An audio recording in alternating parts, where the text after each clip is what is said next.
sadid lisaani rabbana ba mën a jóor.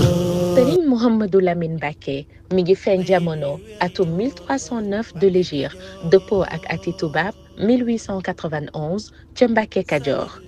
Sëriñ Mbacké Kajoor mooy wayjuram wu góor, soxna Jaxeer Seen di wayjuram wu jigéen. bi mu matee dal jàng la ko wayjuram jox Sëriñ Touba. Sëriñ Touba moo ko dalal alxuraan, ginnaaw bi mu jébbal ko Sëriñ Ndaam Abdourahman Lo. foofa la jàngee ba sori ci alxuraan doora dem ca borom daaru àggalee fa njàngum alxuraanam. ginnaaw bi sëriñ bi jox ko sëriñ Mbàkke Buso moo ko jàngal xam-xam ba mu géeju ci lool. sëriñ Mouhamadou Lamine nekkoon borom xam-xam bu mag te ragal yàlla, dëddu àddina lool, doonoon murit bu dëggal. sëriñ bi fonkoon ko lool ba tax mu digaloon ko mu dem ngaabu di fa jàngale.